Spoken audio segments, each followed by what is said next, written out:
مسلمان فلسطین سے محبت کیوں کرتے ہیں؟ ہم فلسطین سے اس لیے محبت کرتے ہیں کہ یہ فلسطین انبیاء علیہم السلام کا مسکن اور سرزمین رہی ہے۔ اللہ تبارک و تعالی نے حضرت لوط علیہ السلام کو اس عذاب سے نجات دی جو ان کی قوم پر اسی جگہ نازل ہوا تھا۔ حضرت ابراہیم علیہ السلام نے فلسطین کی طرف ہجرت فرمائی تھی۔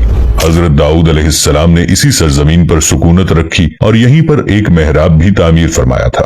حضرت سلیمان علیہ السلام نے اسی ملک میں بیٹھ کر ساری دنیا پر حکومت فرمائی۔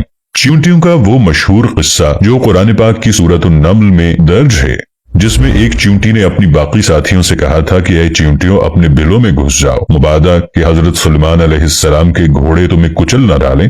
یہی اس ملک میں واقع اسقلان شہر کی ایک وادی میں پیش آیا تھا، جس کا نام بعد میں وادی النمل یعنی چیونٹیوں کی وادی رکھ دیا گیا تھا۔ حضرت زکریا علیہ السلام کا محراب بھی اسی شہر میں ہے۔ حضرت موسیٰ علیہ السلام نے اسی ملک کے بارے میں اپنے ساتھیوں سے کہا تھا کہ اس مقدس شہر میں داخل ہو جاؤ۔ انہوں نے اس شہر کو مقدس اس کے شرک کے پاک ہونے اور انبیاء علیہ السلام کا مسکن ہونے کی وجہ سے کہا تھا۔ اس شہر میں کئی معجزات وقوع پذیر ہوئے، جن میں ایک کنواری بیوی حضرت مریم علیہ السلام کے بطن سے حضرت عیسیٰ علیہ السلام کی ولادت مبارکہ بھی ہے۔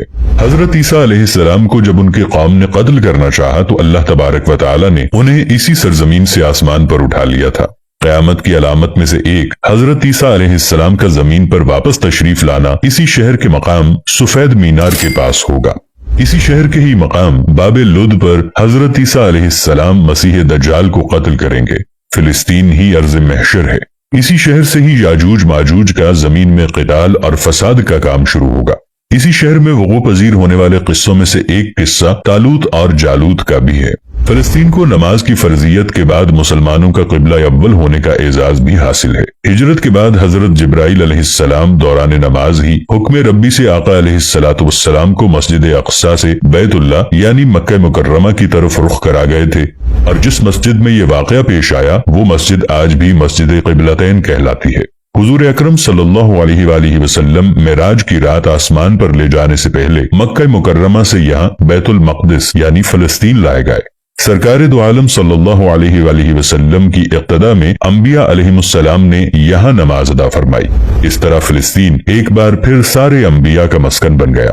سیدنا ابو ذر رضی اللہ عنہ کہتے ہیں کہ میں نے رسول اللہ صلی اللہ علیہ وآلہ وسلم سے عرض کیا کہ زمین پر سب سے پہلی مسجد کون سی بنائی گئی؟ تو آپ نے فرمایا کہ مسجد الحرام یعنی خانہ کعبہ۔ میں نے عرض کیا کہ پھر کون سی مسجد بنائی گئی؟ تو آپ صلی اللہ علیہ وآلہ وسلم نے فرمایا کہ مسجد الاقصی یعنی بیت المقدس۔ میں نے پھر عرض کیا کہ ان دونوں کے درمیان کتنا فاصلہ تھا؟ آپ صلی اللہ علیہ وآلہ وسلم نے فرمایا کہ 40 برس کا، اور تو جہاں بھی نماز کا وقت پالے وہی نماز ادا کر لے، پس وہ مسجد ہی ہے۔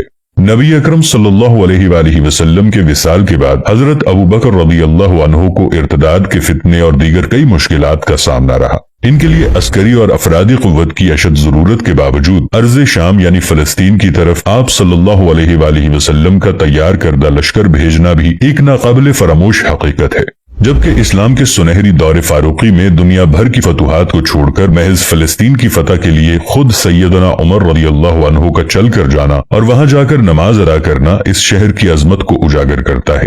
دوسری بار بعینہ ہی معراج کی رات بروز جمعہ 27 رجب 583 ہجری کو صلاح الدین ایوبی کے ہاتھوں اس شہر کا دوبارہ فتح ہونا بھی ایک نشانی ہے۔ قدس بیت المقدس کا نام قرآن سے پہلے تک ہوا کرتا تھا۔ قرآن نازل ہوا تو اس کا نام مسجد اقصی رکھ دیا گیا۔ قدس اس شہر کی اس تقدیس کی وجہ سے ہے جو اسے دوسرے شہروں سے ممتاز کرتی ہے۔ اس شہر کے حصول اور اسے رومیوں کے جبر و استبداد سے بچانے کے لیے 5000 سے زائد صحابہ کرام نے جام شہادت نوش کیا، اور شہادت کا باب آج تک بند نہیں ہوا۔ یہ سلسلہ ابھی تک جاری ہے، اسی لیے یہ شہر شہیدوں کا شہر ہے۔ مسجد اقصی اور بلاد شام کی اہمیت بالکل حرمین شریفین جیسی ہے۔ جب قرآن پاک کی یہ آیت والتین والزیتون وطور سینین وہذا البلد الامین نازل ہوئی تو ابن عباس رضی اللہ عنہ کہتے ہیں کہ ہم نے بلاد شام کو التین یعنی انجیر سے، بلاد فلسطین کو الزیتون سے، اور الطور سینین کو مصر کے پہاڑ کوہ طور جس پر جا کر حضرت موسیٰ علیہ السلام اللہ پاک سے کلام کیا کرتے تھے اس سے استدلال کیا۔ اور قرآن پاک کی یہ آیت مبارکہ وَلَقَدْ كَتَبْنَا فِي الزَّبُورِ مِن بَعْدِ الذِّكْرِ أَنَّ الْأَرْضَ يَرِثُهَا عِبَادِيَ الصَّالِحُونَ، اس آیت سے یہ استدلال لیا گیا کہ امت محمد حقیقت میں اس مقدس سرزمین کی وارث ہے۔